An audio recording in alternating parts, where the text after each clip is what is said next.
Discuss कर रहे थे, जो कि CUET BLLB का इंग्लिश लैंग्वेज जो होता है वो लैंग्वेज सेक्शन 1 में आता है। लैंग्वेज पेपर है, और जो इंग्लिश मीडियम के स्टूडेंट हैं उनके लिए भी इंग्लिश लैंग्वेज ही होता है। तो CUET में किस तरह के क्वेश्चन पूछे जाते हैं उसको हम डिस्कस किए हैं पिछली वीडियो में हमने सिलेबस को कंप्लीट किया, उसके बाद एक टॉपिक हमने कंप्लीट किया। सेकेंड टॉपिक हमारा डिस्टिंक्शन ऑफ वर्ड है और वर्बल एबिलिटी में हमने आपको बताया था कि हम सीधे वर्बल एबिलिटी से क्वेश्चन से उठाएंगे कि किस प्रकार से CUET के लिए क्वेश्चंस आते हैं। वैसे ही क्वेश्चंस हमने उठाए हैं और कौन कौन से इंपॉर्टेंट हैं। इस वीडियो में हम डिस्टिंक्शन ऑफ वर्ड्स, जैसे कि आपको दिख रहा होगा कि डिस्टिंक्शन ऑफ वर्ड जो है हम इसको डिस्कस करेंगे इस वीडियो में। और पिछली वीडियो अगर आप नहीं देखे हैं तो आप जाकर देखिए, वहाँ हमने पिछली वीडियो में आइडियम्स एंड फ्रेजेस को डिस्कस किए थे। इम्पोर्टेंट केवल 60 जो आइडियम्स फ्रेजेस हैं इम्पोर्टेंट हैं उन्हीं को डिस्कस किए थे। उसमें से भी मैंने कुछ इम्पोर्टेंट बताए हैं। अगर आपको पूरा नहीं याद हो पाता है तो इम्पोर्टेंट को ही याद कर लीजिएगा, आपका काम हो जाएगा और अच्छे नंबर आएंगे आपके। तो आज देखते हैं डिस्टिंक्शन ऑफ वर्ड्स। तो डिस्टिंक्शन ऑफ वर्ड में हम देखेंगे इसमें किस तरह के क्वेश्चन पूछे जाते हैं, वो भी हम आपको बताएंगे। चलिए देखते हैं डिस्टिंक्शन ऑफ वर्ड का। ये इसका मतलब होता है कि सुनने में एक जैसे लगेंगे लेकिन उनके जो अर्थ होंगे अलग अलग होंगे। हिंदी में इसे श्रुति संभिन्नार्थक शब्द भी कहते हैं। श्रुति संभिन्नार्थक यानी कि सुनने में एक जैसे लेकिन उनके अर्थ अलग अलग हों। तो जैसे यहाँ देखिए फर्स्ट है हमारा, फर्स्ट एडाप्ट, एडेप्ट और एडॉप्ट। जैसे एडाप्ट, एडेप्ट और एडॉप्ट है। तो जो एडाप्ट है, एडाप्ट का मीनिंग क्या होता है? टू फिट, यानी to fit, to make suitable. To make suitable यानी किसी चीज़ में फिट बैठना, किसी चीज़ के लिए वो सही हो तो उसे हम एडाप्ट कहें। आप लोग याद कर लीजिएगा, यानी कि एडाप्ट, एडाप्ट मीन्स होता है टू फिट या टू मेक सुटेबल, यानी कि किसी चीज़ में सही तरीके से बैठ जाना या किसी एग्जिस्ट हो जाना, यानी कि एग्जिस्ट होना किसी चीज़ में, तो एडाप्ट कहलाएगा। एडप्ट क्या है यहाँ देख लीजिए। एडप्ट, एडप्ट मतलब होता है एक्सपीरियंसफुल मैन जो होता है, एक्सपर्ट होता है किसी भी चीज़ में। आप एक्सपर्ट हैं, स्किलफुल हैं, आप उसे जानते हैं अच्छी तरीके से, तो उसे अडेप्ट कहेंगे। आगे देखते हैं, आप लोग याद करते चलिएगा, पहला इंपॉर्टेंट है। तो आगे हमारा एडॉप्ट होगा। हाँ देखिए एडॉप्ट, एडॉप्ट का मतलब होता है किसी से कोई चीज़ उधार ले ले। जैसे कि हमारे कॉन्स्टिट्यूशन में बहुत सारे प्रोविजंस जो है एडॉप्ट किए गए हैं दूसरे देशों से। तो किसी चीज़ को उधार ले ले, यानी कि कह सकते हैं टू एक्सेप्ट और approve, to take up, to resort, यानी किसी चीज़ को स्वीकार करना, अप्रूव करना कह सकते हैं एडॉप्ट होता है। यहाँ देखिए इसके कुछ सेंटेंसेस भी प्रयोग में लिए गए हैं, जैसे कि adopt, they adopted my child as they did not have one. ठीक, ऐसे ही the resolution was adopted unanimously, the lawyers adopted the dilatory tactics as he found the case of his client weak. तो पहला हमारा important है, देख लीजिएगा, adapt, adept और एडॉप्ट। अब सेकंड देखेंगे, ये भी बहुत इंपॉर्टेंट है, अल्यूजन और इल्यूजन। अल्यूजन और इल्यूजन ऐसे ही पूछे जाएंगे। जैसे देखिए यहाँ पे एडॉप्ट है, एडॉप्ट के 4 ऑप्शन होंगे कि कौन कौन से इसकी मीनिंग क्या होगी। जैसे यहाँ देखिए अल्यूजन है, इल्यूजन है। अल्यूजन में वहाँ दे देगा कि अल्यूजन मीन्स क्या होता है और इल्यूजन मीन्स क्या होगा, तो आपको बताना होगा। अल्यूजन मीन्स होता है रेफरेंस। रेफरेंस का मतलब होता है कि आप किसी चीज़ का रेफरेंस दे रहे हो। एलुजन का मतलब होता है रेफरेंस, किसी चीज़ का रेफरेंस, कोई संदर्भिक चीज़ बताना। जैसे आप कोई, यहाँ देखिए दिया गया है, द पोएम ऑफ मिल्टन और फुल ऑफ बिब्लिकल एलुजन, यानी बिब्लिकल के बारे में बताना चाहते थे तो वो मिल्टन की पोएम यूज कर लिए हैं रेफरेंस के तौर पर। कहा जाता है जैसे कि मान लीजिए कोई केस है, तो आप को यदि हम कोई केस समझा रहे हैं तो किसी का उदाहरण ले लें। रेफरेंस मानना है मतलब आपको कोई उदाहरण है, उसके उदाहरण के माध्यम से अगर हम आपको समझा रहे हैं, उसका रेफरेंस ले रहे हैं, तो उसे एल्यूजन कहते हैं। आगे हम देखेंगे इल्यूजन है हमारा। एल्यूजन हो गया है। इल्यूजन है ए फॉल्स अपीयरेंस, यानी कि एक गलत तरीके से अपीयरेंस जो होती है किसी चीज़ की, उसे कहते हैं फॉल्स अपीयरेंस। जो कि इल्यूजन का मतलब है फॉल्स अपीयरेंस का मतलब होता है, यानी कि a false appearance illusion. sages and philosophers tells us that our material world in an illusion। इसका एक कह सकते हैं एक सेंटेंस दिया गया है यहाँ पे, sages and philosopher, और दिया गया है tells us that our material world in illusion। illusion का मतलब होता है ए फॉल्स अपीयरेंस, जो कि कह सकते हैं एक, यहाँ नीचे दिया गया है फिलोसफर के बारे में। तो फिलोसफर जो है एक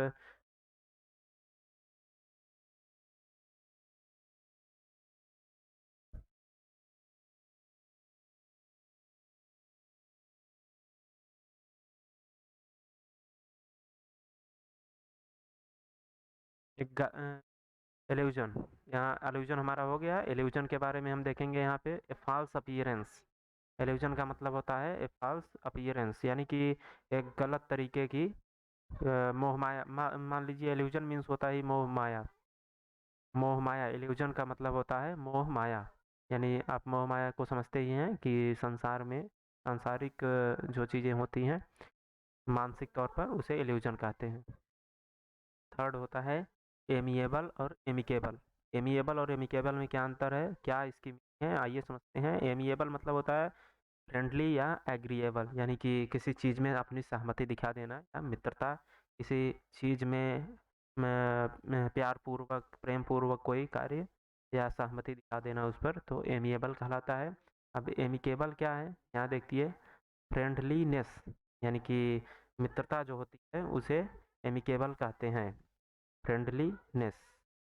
तो जो एमिकेबल है हमारा उसे कहते हैं फ्रेंडलीनेस। आगे हम देखेंगे बेयर, बियर, बियर और बियर, ये चार वर्ड हैं। देखिएगा, सुनने में एक जैसे हैं, इनके प्रोनाउंसिएशन भी एक ही हैं, लेकिन इनके जो मीनिंग होंगे वो अलग अलग होंगे। तो बियर, बेयर का मतलब देखते हैं। बेयर का मतलब होता है नेक्ड या नॉट कवर्ड, या फिर कह सकते हैं बेसिक और सिंपल। यानी कि बेसिक, यहाँ सिंपल का मतलब तो आप जानते ही होंगे कि बहुत बेसिक है, सिंपल है, कोई इसमें डिफ़िकल्ट चीज़ क्रिटिकली कोई चीज़ नहीं जोड़ा गया है। या फिर कह सकते हैं जिसे कवर ना किया गया हो उसे बेयर कहते हैं। आगे उसी में देखेंगे कि हमारा बियर था, second bear. Bear to endure to carry an animal. Bear माने भालू भी होता है, तो बियर वही एक एनिमल है। मान लीजिए I can not bear this insult, मैं इस इंसल्ट के लिए बियर नहीं करूँगा, यानी कि इंडोर नहीं करूँगा, कैरी यानी भार नहीं उठाऊँगा। यानी कि कह सकते हैं आप कि बियर में एक भालू की प्रजाति भी है। या फिर कह सकते हैं हम यहाँ, ये जो सेंटेंस है इसमें यही यूज़ किया गया है कि हम सहन नहीं करेंगे, मैं उसकी इंसल्ट सहन नहीं कर सकता। ठीक। आगे हम देखेंगे बियर है BEER, an intoxicating drink. Intoxicating drink का क्या मतलब है, यहाँ देखिएगा इंटॉक्सिकेटिंग।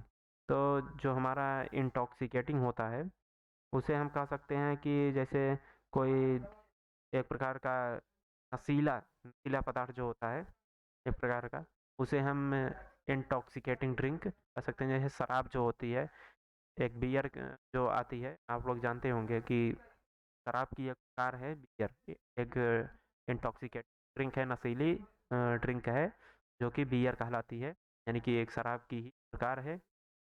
और आगे हम देखेंगे bier BIER, a wooden frame यानी एक लकड़ी का frame on which the dead body taken to cremation ground, यानी कि एक क्रीमेशन ग्राउंड पर किसी की डेड बॉडी को एक वुडन फ्रेम में ले जाया जाता है। जैसे कि कोई सोल्जर्स जो शहीद होते हैं हमारे यहाँ, देखते होंगे आप लोग कि उन्हें एक लकड़ी के फ्रेम में, एक लकड़ी के बॉक्स में रखकर लाया जाता है, इसे हम बियर कहते हैं, BIER। और बी यहाँ देख लीजिए BEER जो है उसे बियर जो सब लोग पीते हैं, नशीले पदार्थ है एक प्रकार के, उसे कहते हैं। और बियर जो है एक प्रकार का एनिमल है, BEAR वाला। और उसके आगे हमने बेयर देखा था, ये इम्पोर्टेंट है। पांचवा हमारा देख लीजिए बीच, BEACH और BEECH, सुनने में एक जैसे हैं, लेकिन इनके जो कह सकते हैं कि इनका जो मीनिंग है, इनकी मीनिंग जो है अलग है। तो हम यहाँ देखेंगे कि बीच और ईच में क्या अंतर है, यानी कि BEACH और BEECH में क्या अंतर है। तो यहाँ देखेंगे हम बीच। बीच एक होता है समुद्र का बीच, आप जानते हैं बीच, ये BEACH जो है यह समुद्र का किनारा ही है। कि they spent their Sunday on the beach, यानी कि वे अपना समय जो है, संडे का समय जो है पूरी तरह से बीच पर ही व्यतीत कर दिए। और BEECH जो है इसका मतलब होता है a large tree with glossy leaves in a grey bark, यानी कि एक बहुत लंबा पेड़ है जिसमें हरी हरी बहुत डार्क कलर की ग्रे बार्क, यानी कह सकते हैं एक भूरे कलर की पत्तियां लगी हुई हैं।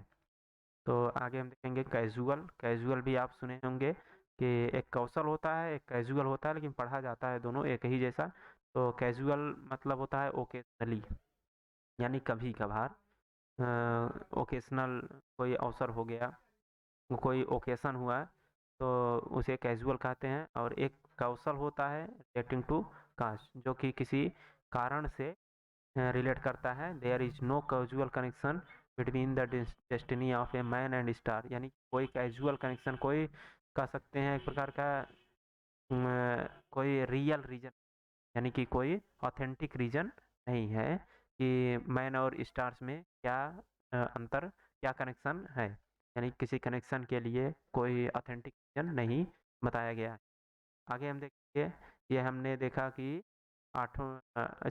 सिक्स नंबर हमने देख लिया। सेवन्थ नंबर देखेंगे हम यहाँ पे। सेवन्थ है हमारा साइट। साइट यानी कि CITE, SITE और SIGS। CITE का मतलब होता है टू कोट। कोटेशन आप लोग जानते होंगे कि बहुत सारी चीज़ें कोटेशन में बोली जाती हैं, कुछ लोग कोटेशन ही यूज़ करते हैं ज़्यादातर। और SITE जो है उसका मतलब होता है स्थान, प्लेस या स्थान, या फिर कह सकते हैं स्थिति, जो वहाँ की किसी की सिचुएशन है। और SIGS का मतलब होता है सीन, किसी मूवी का सीन, किसी वेब सीरीज का सीन, किसी गाने की सीन, उसे साइट कहते हैं। The site of the accident was horrible. यहाँ बताया गया है कि जो एक्सीडेंट का सीन थी वो बहुत ही हॉरिबल थी। आगे देखेंगे हम कॉर्प्स और कॉर्प्स, यानी CORPS और CORPSE में क्या अंतर है। कॉर्प्स का मतलब होता है ए बॉडी ऑफ ट्रूप, यानी कि कह सकते हैं national cadet corps is scheme of compulsory military training to the students, a body of troops। a body of troops का मतलब होता है कि सैनिकों का जो जमावड़ा होता है, एक मंडली कह सकते हैं, या फिर सैनिकों का जो गिरोह होता है एक, उसे कहते हैं कॉर्प्स। कॉर्प्स को जैसे नेशनल कैडेट कॉर्प्स यूज किया गया है यहाँ पे ना, कॉर्प्स क्यों यूज किया गया है इसे समझिए कि कॉर्प्स क्यों यूज किया गया। कॉर्प्स जो है वो कह सकते हैं उसकी पूरी की पूरी बटालियन, बटालियन को दर्शाने के लिए यहाँ पे यूज किया गया है। NCC का फुल फॉर्म होता है नेशनल कैडेट कॉर्प्स। तो नेशनल तो है, नेशनल के कैडेट हैं, यानी राष्ट्रीय लेवल के कैडेट हैं। और जो कॉर्प्स है हमारा, कॉर्प्स क्यों यूज किया गया, क्योंकि ये जो है इनकी बटालियन को रिप्रेजेंट करने के लिए कॉर्प्स का यूज किया गया। और हम आगे देखते हैं CORPSE, a dead body. CORPSE का मतलब होता है ए डेड बॉडी।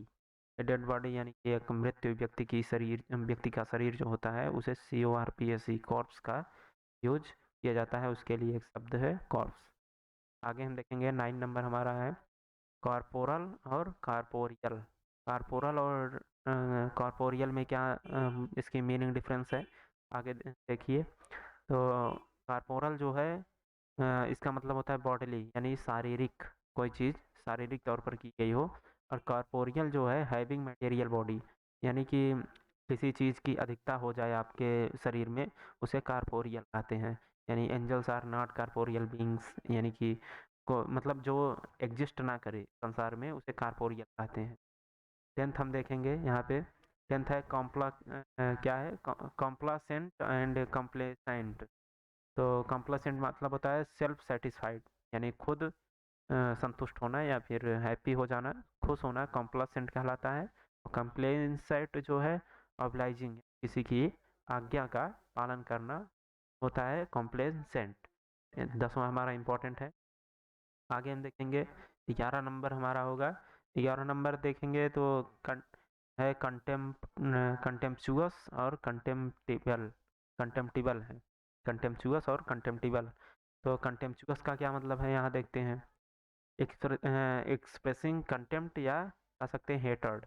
हेटर्ड का क्या मतलब होता है, यहाँ पे कर लीजिए आप हेटर्ड। हेटर्ड मतलब होता है किसी से हेट करना, किसी के रिलेशनशिप को अच्छे तरीके से ना निभाना है, उससे हेट करते हैं आप, तो कह सकते हैं कि कंटेम्पचुअस हुआ है। एक्सप्रेसिंग कंटेम्प्ट यानी कि एक्सप्रेसिंग कंटेम्प्ट जो होता है कि आप कंटेम्प्ट आप कोर्ट सुने होंगे, यानी कोर्ट की अवहेलना। तो हेटर्ड या अगर आप किसी से ईर्ष्या करते हैं तो आप उसकी अवहेलना जरूर करेंगे। आगे हम देखेंगे कंटेम्प्टिबल। कंटेम्प्टिबल मतलब होता है मीनिंग, मतलब अर्थ क्या होगा। कंटेम्प्टिबल मतलब मीन होता है, इसका मतलब क्या है, इसी का मीनिंग होता है मीन। तो 12 है क्रेडिबल, क्रेड्यूलस और क्रेडिटेबल। ये 3 वर्ड हैं हमारे, इम्पॉर्टेंट है। क्रेडिबल, क्रेड्यूलस और क्रेडिटेबल। क्रेडिबल का मतलब क्या होता है यहाँ पे, वर्दी ऑफ बिलीव, यानी विश्वास करने योग्य, यानी बिलीव करने योग्य, विश्वास करने योग्य हो तो क्रेडिबल कहलाता है।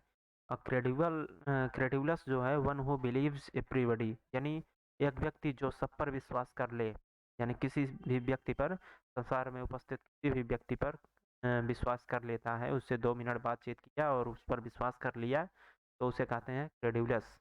और आगे देखेंगे क्रेडिटेबल। क्रेडिटेबल का मतलब होता है वर्दी या फ्रेज, यानी कि किसी के सामने, यानी कि कोई व्यक्ति है जो विनती करने के योग्य है, यानी कि वो विनती करने के योग्य है, तो उसे क्रेडिटेबल कहते हैं। यहाँ देखिए क्रेडिबलस है और यह है creditable. One who believes everybody, यानी एक व्यक्ति जो सब में विश्वास कर ले, क्रेडिबलस। और जो विनती करने के योग्य है उसे क्रेडिटेबल, जो यानी कि जो क्रेडिट लेने के योग्य हो उसे क्रेडिटेबल। और जो क्रेडिबल है वर्दी ऑफ बिलीफ, यानी विश्वास करने के योग्य हो।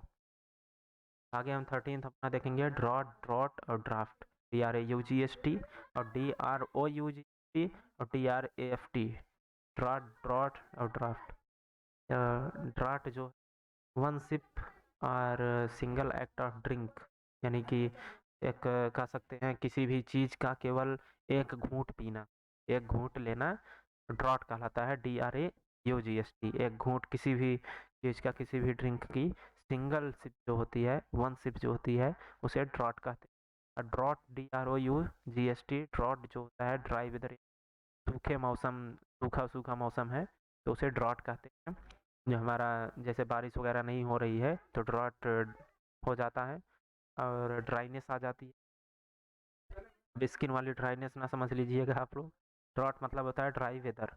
और ड्राफ्ट क्या क्या मतलब है, ड्राफ्ट आप लोग जानते होंगे, रफ कॉपी ऑफ यानी किसी भी फाइल वगैरह या आपके नोट्स की जो रफ कॉपी होती है उसे ही ड्राफ्ट कहते हैं। तो आगे हम देखेंगे यहाँ पे, आगे हमारा है, यहाँ पे देखिए आगे हमारा लगभग 14th है हमारा डेफी और डीफाई। डेफी और डीफाई में क्या अंतर है देखिए। DEFY और DIEFY। डेफी मतलब होता है टू चैलेंज, यानी किसी को चैलेंज करना। और DIEFY होता है टू वर्शिप लाइक डेटी और गॉड, यानी किसी ईश्वर की पूजा करना, यानी कि जैसे आप अपने ईश्वर की पूजा करते होंगे, आप जैसे कि श्री राम को मानते होंगे या बजरंग बली के, या फिर किसी माँ को मानते होंगे, माता जी को जो है, उस तरह के जो गॉड हैं हमारे यहाँ, ब्रह्मा विष्णु महेश, ये सब जो है, अगर आप किसी को मानते हैं तो उसे जो है उसको मानना ही जो होता है DIEFY कहलाता है। DEIFY कहलाता है डीफी। और DAFY डेफाई जो है, उसे किसी को आप चैलेंज कर रहे हैं तो डेफाई होता है। आगे हम 15th देखेंगे एमिनेंट और इमिनेंट। कहते हैं कि एमिनेंट जूरिस्ट, एक BLLB में आता है क्वेश्चंस कि एमिनेंट जूरिस्ट। तो वैसे हम बताते हैं आपको कि एमिनेंट का मतलब होता है फेमस। फेमस EMINENT जो होता है उसका मतलब होता है फेमस, प्रसिद्ध, यानी कि एक कितना प्रसिद्ध लायर है। और इमिनेंट जो होता है IMMI यानी ENT, इसका मतलब होता है इम्पेंडिंग या ट्रीटिंग, यानी किसी को ट्रीट करना, या किसी को इम्पेंड करना तो इमिनेंट कहलाता है, यानी किसी को fall of this corrupt administration is imminent, यानी कि किसी को ट्रीट करना किसी करप्शन के खिलाफ। आगे देखते हैं इलिसिटी और इलिसिटी। तो इलिसिट और इलिसिट, ELICIT और ILLICIT। ELICIT टू ड्रॉ, यानी किसी चीज़ को खींचना, पेंसिल से ड्रॉ किया जाता है, स्केच वगैरह ड्रॉ करते हैं, स्केच करते हैं या किसी लाइन को ड्रॉ किया जाता है, खींचा जाता है, तो उसे इलिसिट कहते हैं। और ILLICIT जो होता है अनलॉफुल, यानी कि गैर कानूनी तरीके से कोई कार्य किया गया हो तो उसे ILLICIT कहते हैं। आगे 17 हम देखेंगे फीट और फीट, FEAT और FEET जो होता है वो उसमें क्या मतलब होता है, यानी कि फीट FEAT जो है उसका मतलब होता है एन एक्सप्लॉइट, यानी एक्सप्लॉइटेशन आप लोग सुनेंगे। एक्सप्लॉइटेशन का मतलब आप जानते भी होंगे, जैसे मिश्रा सोड मेनी फीट्स ऑफ स्ट्रेंथ, यानी कि मजबूती की जड़, यहाँ कह सकते हैं एक्सप्लॉइटेशन। तो जो हमारा एक्सप्लॉइट है, एक्सप्लॉइट का मतलब यही होता है कि कितने प्रकार कैसे आप शोषण कर रहे हैं। एक्सप्लॉइटेशन जानते होंगे आप लोग कि तो एक्सप्लॉइटेशन जो होता है शोषण, शोषण को ही एक्सप्लॉइटेशन कहते हैं। तो एन एक्सप्लॉइट जो है किसी का शोषण करना फीट कहलाता है। यहाँ पे देखिए FEAT एन एक्सप्लॉइट। तो mister Mishra showed many feats of strength, अपनी जो पावर है उसके तहत कई सारे शोषण किए हुए हैं जो दिखते हैं। फीट एफ्टेबिलिटी जो है lower part of the leg, यानी कि जिसे आप पाँव का निचला हिस्सा, पाँव का निचला हिस्सा जो है आपके पैर का निचला हिस्सा जो जिसे पाँव कहते हैं, पौली कहते हैं, आप लोग जानते होंगे। तो पाँव का निचला हिस्सा जो होता है उसे फीट कहते हैं। और फुट माने पैर होता है, फीट माने क्या होता है आप लोग जानते हैं, पाँव का निचला हिस्सा जो होता है उसे फीट कहते हैं। आगे देखेंगे एक है फाउल, एक है फाउल, यानी FOUL और FOWL। फाउल फाउल, तो फाउल का क्या मतलब है, FOUL का मतलब डर्टी, अनफेयर, एविल, यानी बुराइयाँ, कोई गलती हुई, कोई गंदा चीज चीज है, कोई चीज फेयर नहीं, तो उसे फाउल कहेंगे। FOWL एक प्रकार की चिड़िया है, यानी कि एक चिड़िए को फाउल कहते हैं, FOWL। आगे हम अपना 19 देखेंगे। तो यहाँ पे 19 देखेंगे, ये जितने भी हम आपको कवर करा रहे हैं बहुत ही इंपॉर्टेंट है, कुछ ही है ज़्यादा नहीं है। हम आगे चलते हैं, लेकिन आपको बता दें कि अगर आप इतना याद करके चल रहे हैं तो आपको समझ लीजिए कि 100% आपको आपके पेपर में मिलेगा ही मिलेगा। आगे हम अपना 19 देखते हैं। गेट जो है GAIT एक होता है और एक GATE आप लोग सुने होंगे, जानते भी होंगे, आपके घरों में गेट होता है, लेकिन GAIT जो है वो आप नहीं सुने होंगे। तो यहाँ देख लीजिए, GAIT का मतलब होता है मैनर ऑफ वॉकिंग, यानी चलने का तरीका क्या है, उसे GAIT का जाना जाता है। और GATE आपके रूम आपके कह सकते हैं मकानों में होता है, डोर की दरवाज़ा। और 20 हम देखेंगे ह्यूमन और ह्यूमन। ह्यूमन और ह्यूमन में क्या अंतर है ये देखेंगे। ह्यूमन आप जानते ही हैं, पार्टेनिंग ऑफ मैनकाइंड, यानी एक व्यक्ति को ह्यूमन कहते हैं, मानव को ह्यूमन कहते हैं। और ह्यूमन का क्या मतलब है, यहाँ देखिए सिंपैथेटिक, यानी कि टेंडर हेटर, यानी किसी के प्रति सहानुभूति दिखाना, किसी व्यक्ति के प्रति सहानुभूति दिखाना, या खा सकते हैं ह्यूमंस के प्रति सहानुभूति दिखाना ह्यूमन कहलाता है। और आगे देखेंगे 21 है हमारा। 21 ह्यू और ह्यू। 21 जो है ह्यू और ह्यू, यहाँ देखिए HUE और HEW। यहाँ देखिए HUE का मतलब होता है नॉइज या कलर, यानी कि कोई बहुत ही रंग बिरंगा चीज़ है, कोई बहुत ही ज़्यादा नॉइजली है, यानी बहुत ज़्यादा आवाज़ कर रही है, तो उसे ह्यू कहेंगे। और HEW जो है, HEW का मतलब होता है टू कट, यानी किसी चीज़ को काटना, किसी चीज़ को काटना टू कट कहलाता है। तो कट का जो हमारा कट का जो वर्ब का फॉर्म होता है, कट हमारा वर्ब है, यहाँ पे देखिए टू लगाया हुआ है तो वर्ब हुआ। तो कट के कितने फॉर्म हो, तीन के तीनों फॉर्म बताइए आप हमें डिस्क्रिप्शन बॉक्स में, कमेंट बॉक्स में आप कट के तीनों फॉर्म बताएंगे, आप कमेंट करके बताइए। 22 जो हमारा है इंडिजीनियस और इंजेन्यूरियर। तो इंजीनियस है। इंजीनियस जो है, इंजीनियस का क्या मतलब होता है? क्लेवर या स्किलफुल, यानी किसी चीज़ में स्किलफुल हो, कोई कार्य करते हो, बहुत ही चालाकी से कर रहे हो, तो उसे इंजीनियस कहते हैं। और एक और इंजीनियस ही है, तो उसे क्या कहेंगे? फ्रैंक या इनोसेंट, कोई व्यक्ति है जो निर्दोष है, उसे इंजीनियस भी कहेंगे। उसकी स्पेलिंग होती है INENUOUS। और वहीं पे क्लेवर और स्किलफुल जो होता है, कोई व्यक्ति चालाक है, उसे भी इंजीनियस ही कहेंगे, लेकिन उसकी मीनिंग जो होती है INENIOUS होता है। आगे हम देखेंगे 23 हमारा है। इंजीनियस वाला बहुत ही इंपॉर्टेंट था, पिछली बार पूछा भी गया था। इम्पीरियल भी पिछली बार आया था। मैंने खुद एग्जाम दिया है, तो मैंने देखा कि इम्पीरियल जो है क्वेश्चन पेपर में आया था। क्वेश्चन पेपर को हमने रीड किया और आपके यहाँ रखा, उसी को इम्पोर्टेंट बता रहे हैं जो क्वेश्चन पेपर में आया हुआ था। लगभग 5 से 6 क्वेश्चन आए हुए थे। अगर आपको प्रैक्टिस क्वेश्चन चाहिए तो इस वीडियो में आपको जो इस प्लेलिस्ट की लास्ट वीडियो होगी, उस पर आपको दे दिया जाएगा कि प्रीवियस ईयर के क्वेश्चन पेपर, तो आप वहां जाकर विजिट होकर देख सकते हैं।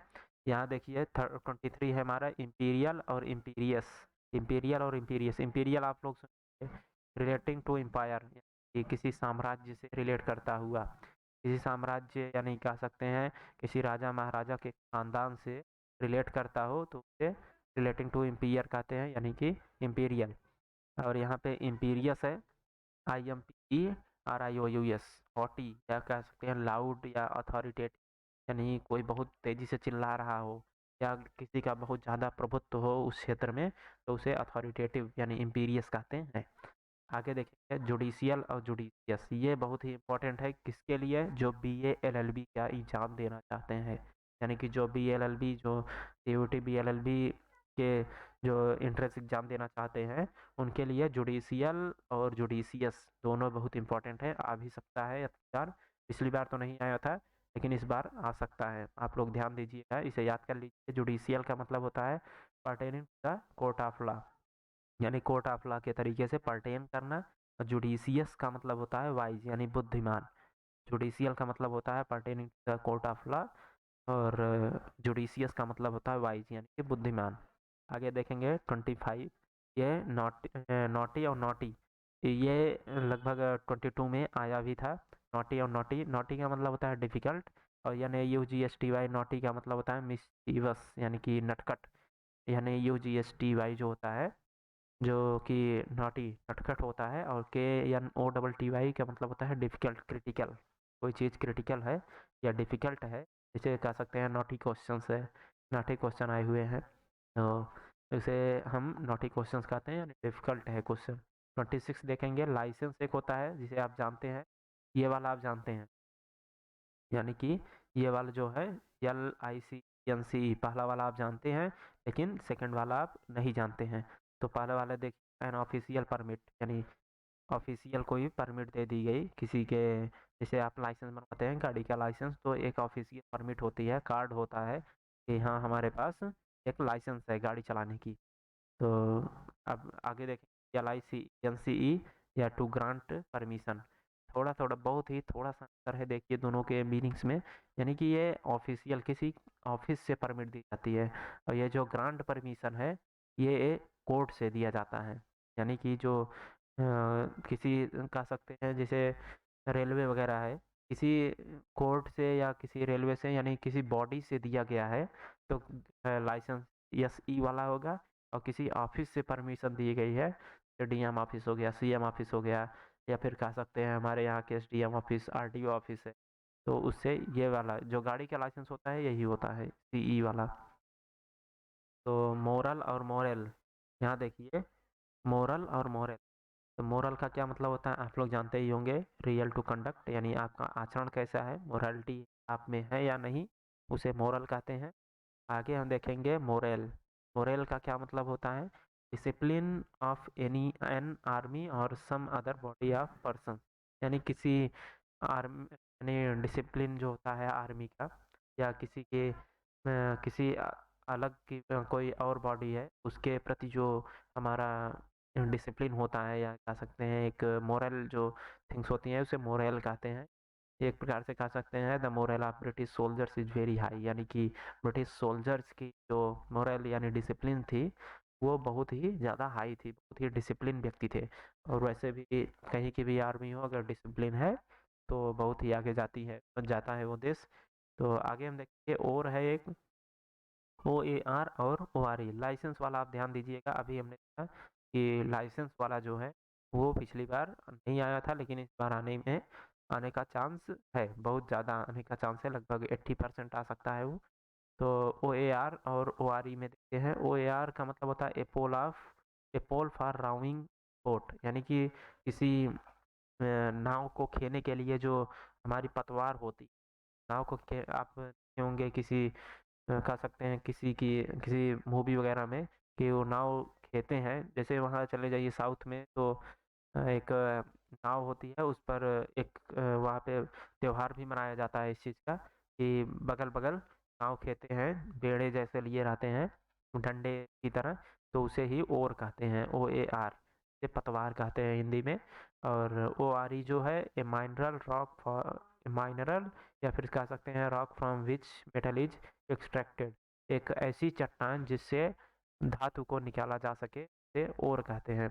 यानी कि किसी चट्टान से निकाली हुई धातु जो निकली हुई जो धातु होती है उसे ORE ओर के नाम से जाना जाता है। ओर का मतलब होता है जो किसी भी चट्टान से निकाली गई हो, तुरंत निकाली गई हो। जैसे तेल जो है, तेल तुरंत माइन से अगर निकाला गया तो हमारे यहाँ जो पेट्रोल डीजल्स आते हैं वो फिल्टर करके आते हैं, तो फिल्टर ना किया हो, वो पूरी की पूरी तरह से अपने नेचुरल फॉर्म में हो, मोटा होता है तेल, तो वैसे ही अगर मेटल्स को निकाला जाए तो तुरंत निकला हुआ जो नेचुरल मेटल होता है उसे ORE ओर के नाम से जाना जाता है। आगे देखेंगे पोर और पोर, ये बहुत ही इंपॉर्टेंट है। POUR और PORE। POUR तो आप जानते ही होंगे, सुने ही होंगे, लेकिन PORE नहीं सुने होंगे तो आज जान लीजिए। POUR का मतलब क्या होता है, टू कॉज टू फ्लो। कह सकते हैं कि टू कॉज टू फ्लो, यानी कि कह सकते हैं जैसे कि POUR है यहाँ पे, तो POUR का मतलब होता है कि किसी चीज के बहाने का जो कॉज होता है। pour some wine into my glass, यानी कि बहुत ज़्यादा मात्रा में आप हमारी ग्लास में वाइन्स को डाल दिए।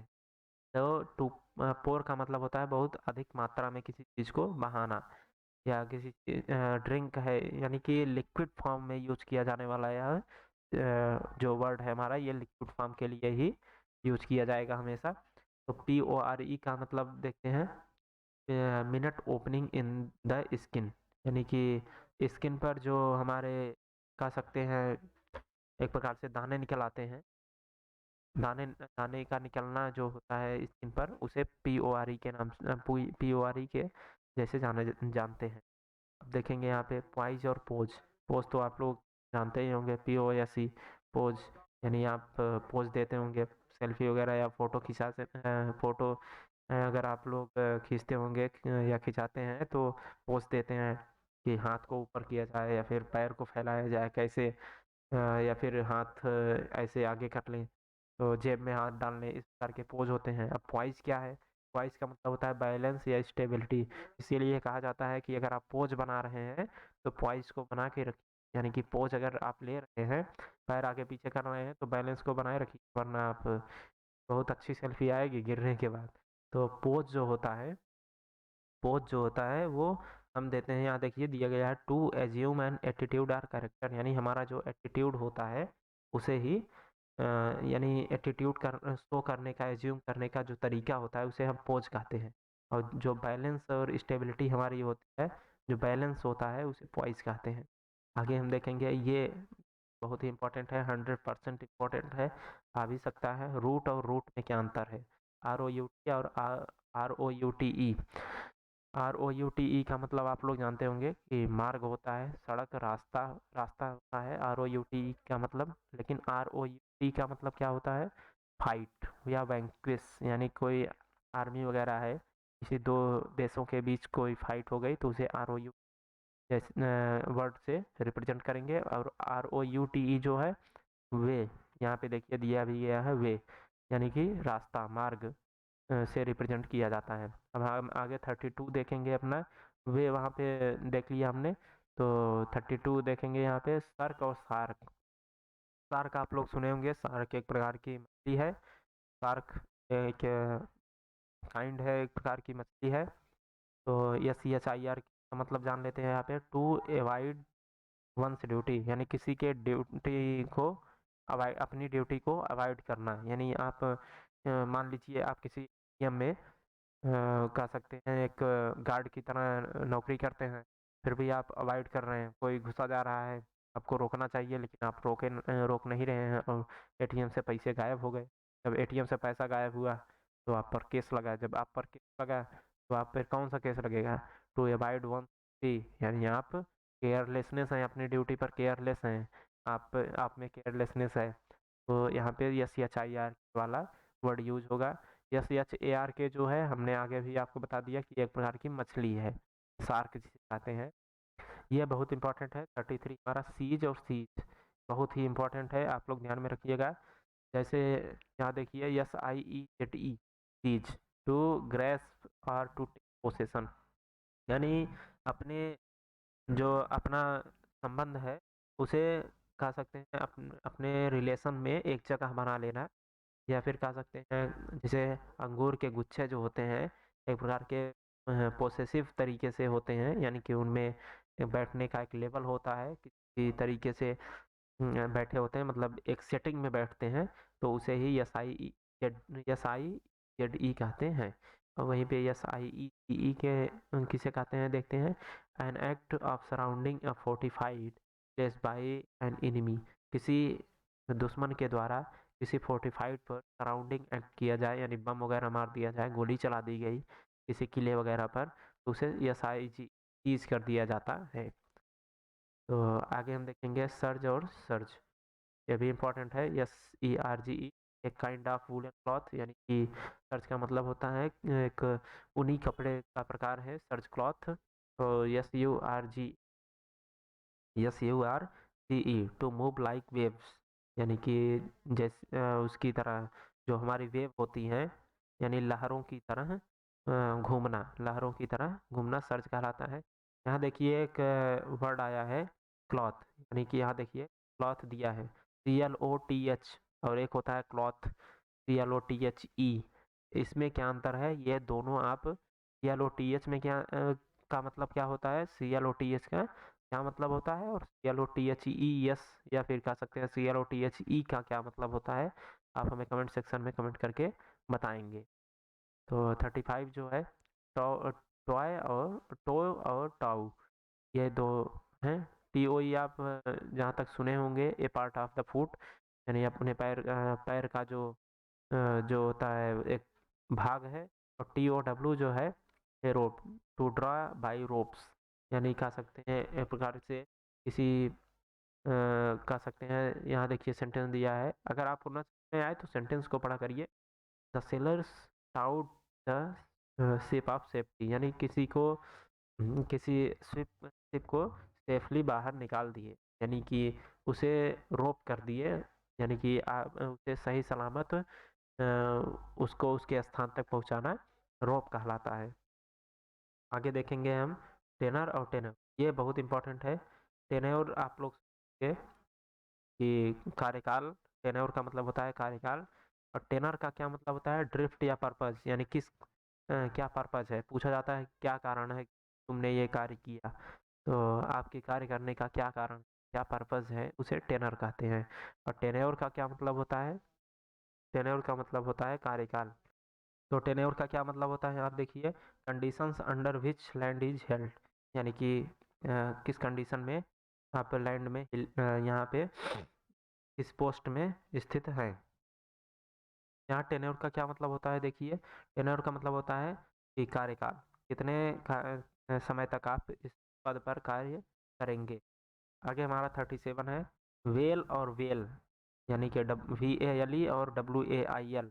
वेल माने होता है वैली, यानी घाटी, कि कोई घाटी वगैरह है तो VALLEY करेंगे, यूज करेंगे। और जो WAIL के लिए टू वी, कोई रो रहा है उसके लिए हम WAIL यूज करेंगे।